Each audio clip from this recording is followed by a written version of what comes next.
السلام عليكم ورحمة الله وبركاته. كنقدم لكم غريبة اقتصادية لأنها فعلا اقتصادية، كتجي زوينة بزاف في المذاق وحتى في الشكل كتجي زوينة كيف كتشوفو. كتجي مشقة وكتجي بنينة بزاف ومفيهاش مكونات لي كتار، مكونات بسيطة بزاف موجودين في أي منزل الخاص، مفيهاش مكونات لي غاليين ولا مكونات كتار. غتفرجوا في الفيديو ومتأكدة أنه غيعجبكم وغتبقاو ديما تعملوها، مغتبقاش تخطاكم، غتكون موجودة دائما في المنزل عندكم. ندوزو للمكونات وطريقة التحضير. عندي 500 غرام من الدقيق الابيض، الدقيق الخاص بالحلويات. كيف كتشوفوا كيكون على هذا الشكل هذا. من الاحسن كيف قلت لكم تعملوا الدقيق الابيض. عندي رشه من الملح، ملعقه صغيره من القرفه مطحونه، كيس من سكر الفاني، عندي 2 اكياس من خميره الحلويات بيكين باودر 8 غرام، 120 غرام من سكر ثقيل. من الأحسن تغربلوه كيف كتشوفوا.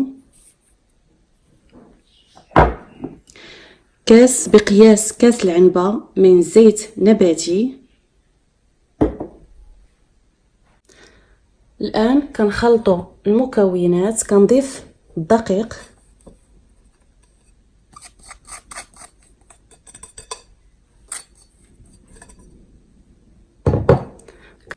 كنضيف السكر كلاصي،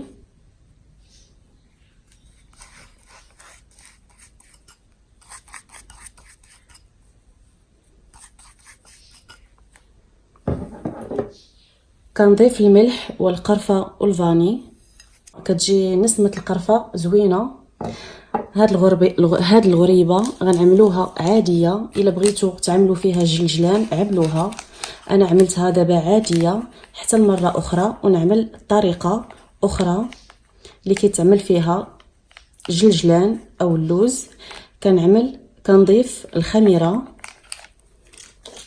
كنضيف الكيس الثاني ونخلط مزيان. كيف قلت لكم من الاحسن تغربلوا السكر كلاصي باش ما يبقاش لكم مكور ملي تبغيو تخلطوه. كنخلطوه دابا مزيان.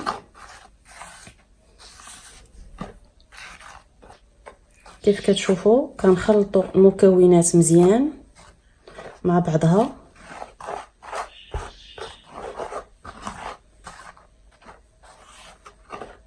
من بعد كناخذوا الزيت وكنضيفوا بشويه بشويه حتى كتجمع لينا العجين.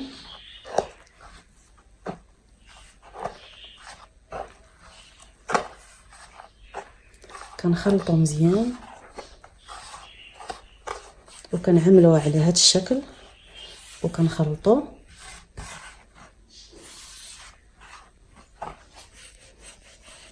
ضروري ما كنعملو هكا باش كنعرفوها راه تخلطت مزيان، باش يدخلوا المكونات مع بعضهم.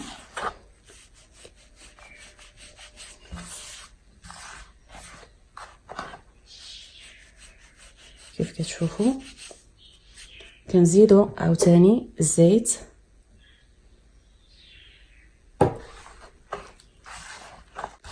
العجينه ما خاصهاش تجي جاريه بزاف وما خاصهاش تجي قاصحه، خاصها تجي شويه رطبه. كيف كتشوفوا كنعملوها على هذا الشكل. ضروري ما تعملوها هكا باش يدخلوا المكونات مزيان.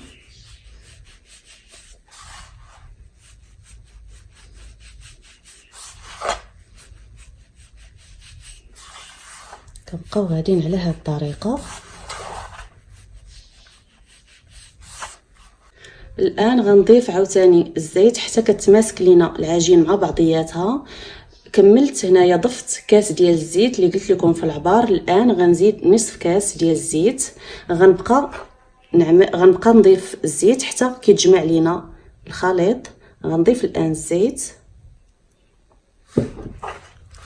كيف قلت لكم الكاس ديال الزيت اللي قلت لكم في الاول راني ضفته، الان راني زدت نصف كاس.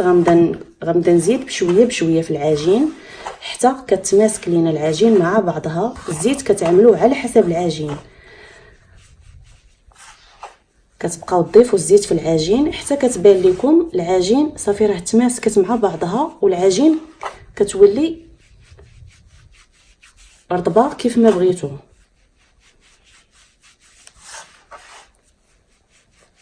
كتعملوه على هذا الشكل.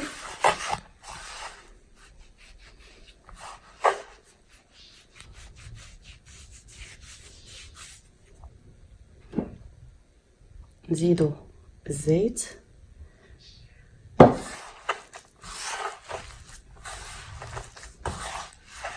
كيف قلت لكم العجينه ما خاصهاش تكون جاريه بزاف وما خاصهاش تكون قاصحه.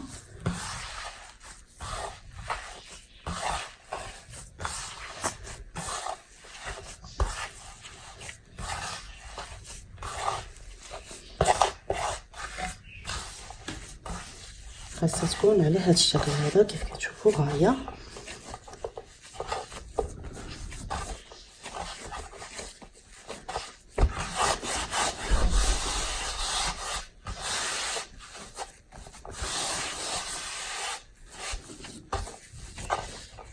العجين اللي بغيتها على هذا الشكل هذا. كتكون العجينه رطبه كيف كتشوفوا، حيت الا خليتوا العجينه قاصحه ملي غتبغيو تكوروها في يديكم غتبدا تفرتك لكم في يديكم. خاص العجينه تكون رطبه، ما تكونش جاريه بزاف وما تكونش كيف قلت لكم قاصحه.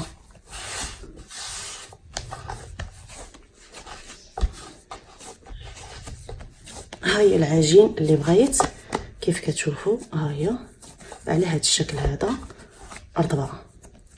الان ملي خلطت العجين على هذا الشكل هذا كيف كتشوفوا العجين راه رطبه بدون زبده. غير تبعوا الطريقه كيف درت وان شاء الله غتجيكم ناجحه 100%. الان خديت طاوه على هذا الشكل ودهنتها بالزيت.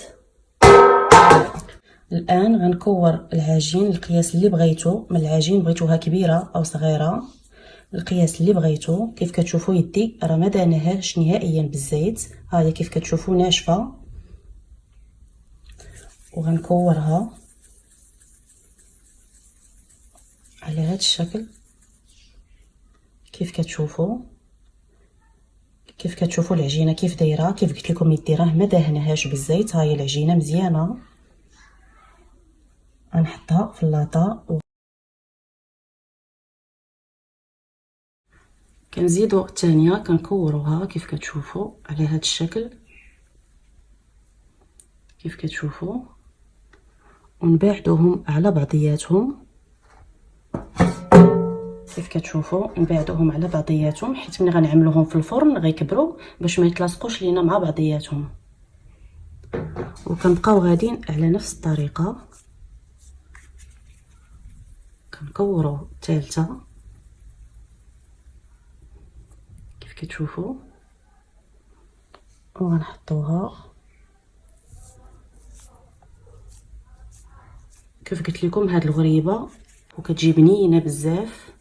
ان شاء الله غنعمل طرق اخرين ديال الغريبه وغنحطهم في القناه ديالي، غير جربوها متاكده بانها غتعجبكم. كيف كتشوفوا وكنبقاو غاديين على نفس الطريقه.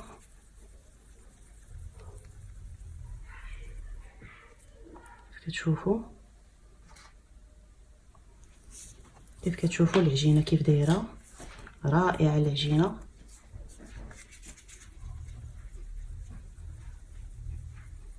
كنكوروها كيف كتشوفوا.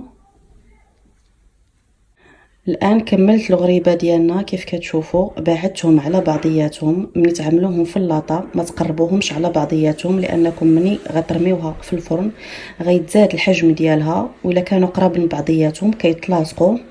ديما في الغريبه بعدوهم على بعضياتهم. الان غنعملها في الفرن وغنشعل الفرن من التحت ومن الفوق. هذا الفرن العادي، كذلك الفرن الكهربائي غتشعلوه من الفوق ومن التحت على حراره 180 درجه.